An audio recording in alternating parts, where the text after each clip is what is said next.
नमस्कार दोस्तों, जय हिंद। आपका अपने YouTube channel practice with Deepak classes पर आपका स्वागत है। आज हम आप लोगों को जीएस की टेस्ट सीरीज में लेके चलते हैं, जिसमें हम अधिकतम आने की संभावनाएं, जो क्वेश्चन मतलब बार बार रिपीट होते रहते हैं, उन क्वेश्चनों के बारे में आज हम एक साथ डिस्कस करेंगे। और आप इन टॉपिक वाइज प्रैक्टिस करिएगा, और बाद में अगर किसी भी प्रश्न की आपको यदि ज़रूरत पड़े तो मुझे आप कमेंट में बताना। तो चलिएगा, हम ये टेस्ट सीरीज स्टार्ट कर रहे हैं। चलिएगा, तो सबसे मोस्ट इम्पोर्टेंट प्रीवियस ईयर क्वेश्चनों के बारे में डिस्कस करेंगे। तो इसमें सबसे पहला हमारा क्वेश्चन होगा। सबसे पहले हमारा प्रश्न है कि कहाँ पर दिन और रात समान होते हैं, कि कहाँ पर दिन और रात समान होते हैं। तो इसका आपको आंसर बताना होगा। तो इसका आंसर है भूमध्य रेखा पर। कहाँ पर है? भूमध्य रेखा पर। ठीक है, चलिए अगला क्वेश्चन है आपका कि सूर्य से पृथ्वी तक पहुँचने में प्रकाश को समय लगता है। सूर्य से पृथ्वी तक जो प्रकाश पहुंचता है उसमें कितना समय लगता है? तो उसका हमारा आंसर हो जाएगा 8 मिनट 20 सेकंड। ठीक है, चलिएगा अगले क्वेश्चन की तरफ चलते हैं। प्रश्न नंबर हमारा 3 है। इसमें है कि किस दिन पृथ्वी सूर्य के सबसे निकट होती है? तो इसका हमारा उत्तर होगा 3 दिसंबर। ठीक है, चलिएगा अगला प्रश्न है हमारा कि काले वन कहाँ पाए जाते हैं? तो काले वन आपको पता होगा कि काले वन जर्मनी में पाए जाते हैं। ठीक है, अगला क्वेश्चन है हमारा सूर्य के सबसे दूर कौन सा ग्रह है? तो आप लोगों को पता होगा कि सूर्य के सबसे दूर ग्रह, ये इसमें प्लूटो गलत दे दिया गया है, जबकि सूर्य, ये प्लूटो नहीं होगा यहाँ पर। इसको चलो मैं डिलीट करता हूँ। यहाँ पर ये प्लूटो ग्रह नहीं होगा। सूर्य का सबसे दूर का ग्रह होगा हमारा, सूर्य का सबसे दूर का ग्रह हमारा होगा वरुण। कौन सा होगा हमारा? वरुण होगा। कौन सा होगा? वरुण। ठीक है, ओके फ्रेंड्स, चलिए तो हम आगे चलते हैं अगले क्वेश्चन की तरफ। हमारा अगला क्वेश्चन है कि सबसे बड़ा गन्ना उत्पादक देश कौन सा है? तो आपको पता होगा कि सबसे बड़ा गन्ना उत्पादक देश भारत है। चलिएगा हम आगे चलते हैं। विश्व में प्रदूषण का सबसे बड़ा स्रोत क्या है? तो विश्व में प्रदूषण का सबसे बड़ा स्रोत है बाहित मल और कचरा, मतलब जो जल में, जो मान के चलो, जो मल और कचरा बहता है वह है। ठीक है, चलिए अगला क्वेश्चन हमारा, भारत किस देश के साथ सबसे लंबी अंतर्राष्ट्रीय सीमा साझा करता है? तो आपको ये क्वेश्चन बताना है कि भारत किस देश के साथ सबसे लंबी अंतर्राष्ट्रीय सीमा रेखा साझा करता है। तो इसका क्वेश्चन आप लोगों को आंसर पता होगा। तो इसका आंसर हमारा क्या होगा? इसका आंसर हो जाएगा हमारा बांग्लादेश। ठीक है, चलिएगा बांग्लादेश। देखिए आपको पता होगा कि भारत इस प्रकार से, ठीक है ना, मान लीजिएगा। तो आपको पता होगा जो यहाँ पर, चलिए मैं कलर चेंज करता हूँ, यहाँ पर ये दिया है ना ए वाला, तो ए सीमा रेखा लगभग किसकी है? पूरी बांग्लादेश की है। यहाँ पर कौन है? बांग्लादेश है, जो सबसे ज़्यादा सीमा स्पर्श करेंगे किसकी? भारत के साथ में। ठीक है, लगभग कितनी की ये है? 4096 किलोमीटर। ठीक है, मतलब 4096 किलोमीटर की सीमा रेखा भारत के साथ में स्पर्श करता है। कौन? बांग्लादेश। चलिएगा अगले क्वेश्चन की तरफ चलते हैं। अगला क्वेश्चन है हमारा कि विश्व कोयला भंडार का प्राय 50% किसके पास है? तो आपको पता होना चाहिए, इसका उत्तर है अमेरिका, रूस और चीन के पास। ठीक है, चलिए अगला क्वेश्चन है हमारा, विश्व में ऊन का सबसे बड़ा उत्पादक देश। विश्व में ऊन का सबसे बड़ा उत्पादक देश हमारा कौन सा है? ऑस्ट्रेलिया है। ठीक है, चलिए अगले क्वेश्चन की तरफ चलते हैं कि किस प्रदेश में पूरे साल वर्षा होती है? तो इसका उत्तर होगा आपका भूमध्य सागरीय। कहाँ पर होती है? भूमध्य सागरीय प्रदेश में सर्वाधिक, मतलब पूरे साल वर्षा होती है। ठीक है, अब चलिएगा हम अगले क्वेश्चन की तरफ चलते हैं। विजयवाड़ा किस नदी के किनारे स्थित है? तो आपको पता होगा कृष्णा नदी के किनारे। ठीक है, चलिए अब हम आगे चलते हैं। किस नदी का स्रोत भारत से बाहर है? तो आपको पता होगा कि किस नदी का स्रोत भारत से बाहर है। तो ये मान के चलिए, ये कौन सी है? हमारी ब्रह्मपुत्र नदी है। कौन सी नदी है? ब्रह्मपुत्र नदी है, क्योंकि ब्रह्मपुत्र हमारी नदी तिब्बत मानसरोवर झील से निकलते हुए इस प्रकार से पाकिस्तान में चली जाती है। ठीक है ना, तो चलिएगा अगला प्रश्न है हमारा, भारत में कौन सी नदी को खुला नाला कहा जाता है?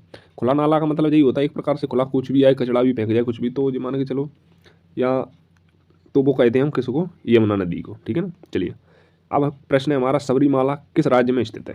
सबरीमाला मंदिर है जो किस राज्य में स्थित है? तो इसका उत्तर होगा केरल में। चलिए अगला क्वेश्चन की तरफ चलते हैं। अगला क्वेश्चन है हमारा कि कौन सा राज्य नर्मदा नदी घाटी का हिस्सा नहीं है? तो इसमें 4 ऑप्शन थे, जिसमें से मान के चलो एक क्वेश्चन ये भी था, तो इसमें से कौन सा नहीं है? राजस्थान नहीं है। ठीक है, चलिए अगला प्रश्न है हमारा, किस भारतीय राज्य की तटरेखा सबसे लंबी है? तो आप लोगों को पता होना चाहिए कि जो हमारा ये गुजरात है हमारा, ठीक है ना, तो सबसे लंबी हमारी तटरेखा, कहाँ की है? सबसे लंबी तटरेखा हमारी ये गुजरात की है। उसके बाद हमारी किसकी है? आंध्र प्रदेश की है। गुजरात, आंध्र प्रदेश, उसके बाद हमारी किसकी है? तमिलनाडु की। तो आप इसको इस प्रकार से याद रख सकते हैं, GAT करके, है ना, गुजरात, आंध्र प्रदेश और तमिलनाडु। ठीक है, चलिएगा आगे प्रश्न की तरफ। किस भारतीय राज्य की तटरेखा सबसे लंबी है? तो ये प्रश्न हमने पढ़ लिया है कि गुजरात की है। ठीक है, उसके बाद हमारा प्रश्न है किस घाटी को धरती का स्वर्ग कहते हैं? तो ये आपको पता होगा किस घाटी को कहते हैं धरती का स्वर्ग। तो ये धरती का स्वर्ग कहते हैं, घाटी लिख लीजिए यहाँ पे जी, घाटी लिख गया है, किसे कहते हैं? कश्मीर घाटी को। ठीक है, चलिए अगले प्रश्न की तरफ चलते हैं। भारत के किस नगर में 2 रेलवे जोन का मुख्यालय स्थित है? तो इसका प्रश्न है, उत्तर है आपका मुंबई। चलिए अगले प्रश्न की तरफ चलते हैं। भारत का सबसे ऊंचा बांध। तो भारत का सबसे ऊंचा बांध कौन सा है? भाखड़ा बांध या भाखड़ा नांगल बांध भी कहते हैं। चलिए अगला प्रश्न है हमारा कि अभ्रक का सबसे बड़ा भंडार कहाँ स्थित है? अभ्रक का सबसे बड़ा भंडार कहाँ स्थित है? तो अभ्रक का सबसे बड़ा भंडार है संयुक्त राज्य अमेरिका में। चलिए अगला प्रश्न है हमारा, किस नदी का उद्गम स्थल भारत में नहीं है?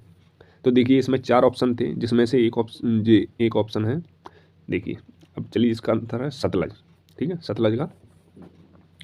अब जैसे मान के चलो ऑप्शन में क्या दे दिया, एक ऑप्शन में नर्मदा दे दिया है, एक में ताप्ती दे दिया है, और एक में नर्मदा, ताप्ती या कृष्णा दे दिया।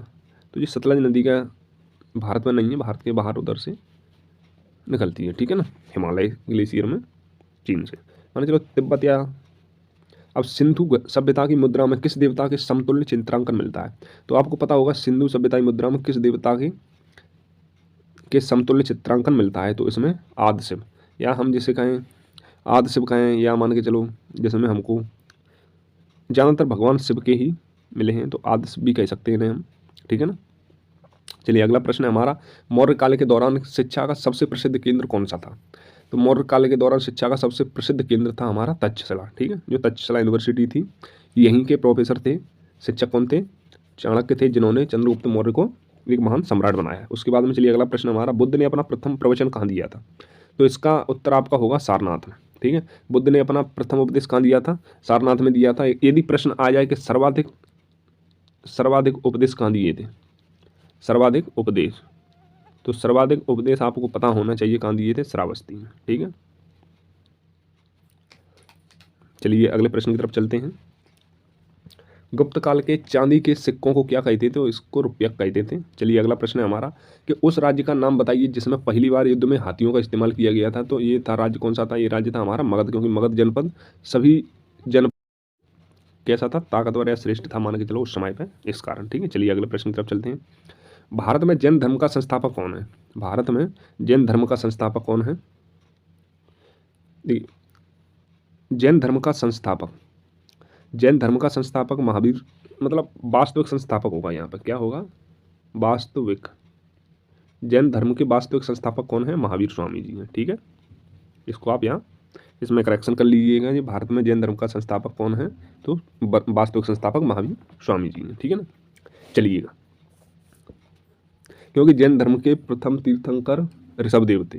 ठीक है ना, अगला प्रश्न हमारा, महावीर स्वामी जी कौन थे? 24वें तीर्थंकर थे। ठीक है, अब हमारा प्रश्न है अगला का, प्रसिद्ध दिलवाड़ा मंदिर कहाँ स्थित है? तो ये राजस्थान में है। अगला प्रश्न है हमारा, भारत में नालंदा विश्वविद्यालय किस राज्य में स्थित है? तो ये आपको पता होगा बिहार राज्य में स्थित है। ठीक है, क्योंकि नालंदा भी बिहार राज्य में स्थित है, और आपको ये भी पता होगा कि बिहार ही एक बौद्ध भिक्षुओं का सबसे प्रसिद्ध, मतलब मान के चलो एक मठ भी है, और वहाँ सर्वाधिक ये है। ठीक है, चलिएगा, गुप्त वंश के शासक ने नालंदा विश्वविद्यालय की नींव रखी थी। चलिए, राजकुमार जो अपने पिता की मृत्यु के लिए उत्तरदायी था वह था अजातशत्रु, क्योंकि अजातशत्रु ने अपने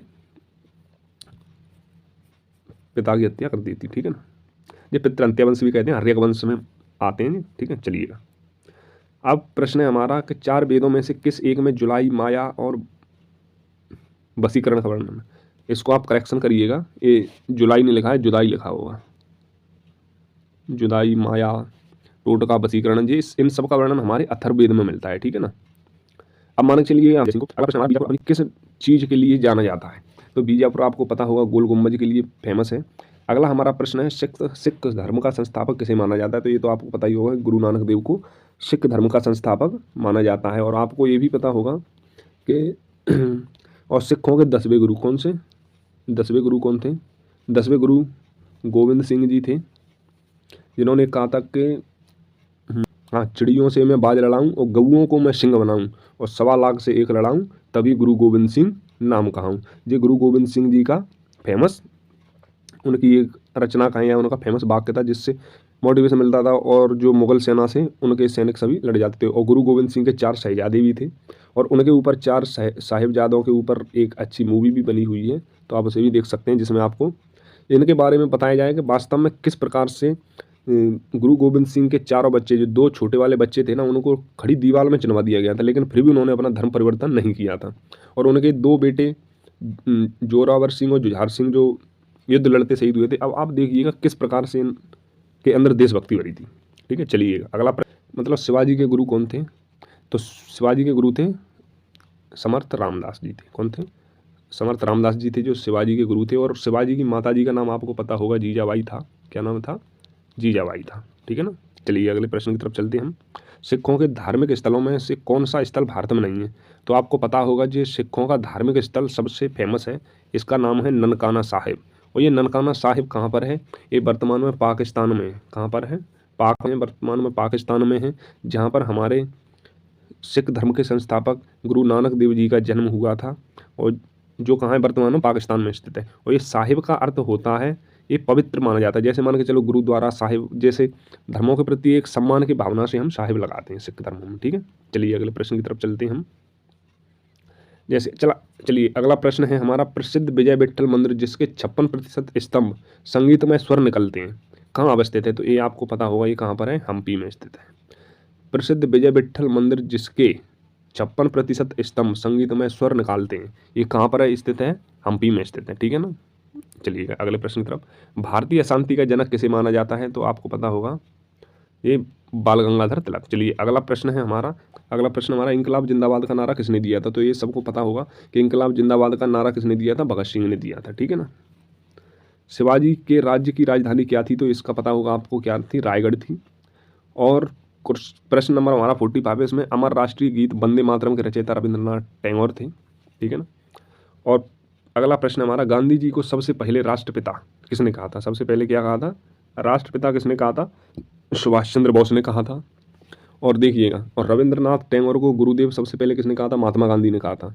और महात्मा गांधी ने गुरुदेव कहा, और महात्मा गांधी को, और महात्मा किसने कहा था?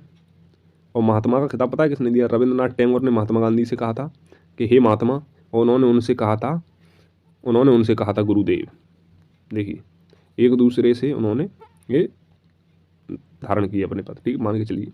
अब महात्मा गांधी ने सन 1930 में सिविल अवज्ञा आंदोलन, सविनय अवज्ञा आंदोलन है यहाँ पर, आप करेक्शन करिए, सविनय अवज्ञा आंदोलन क्या है?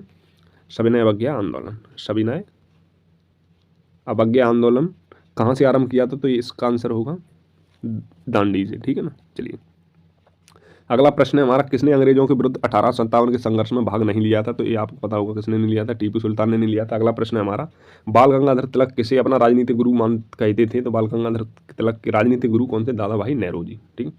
और हमारा इस टॉपिक का लास्ट प्रश्न है, भारत के समुद्री मार्ग की खोज किसने की थी? तो इसका आपको पता होगा किसने की थी, वास्को डी गामा ने।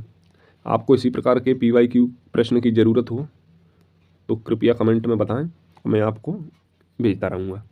तब तक के लिए जय हिंद, मिलते हैं अगली वीडियो में।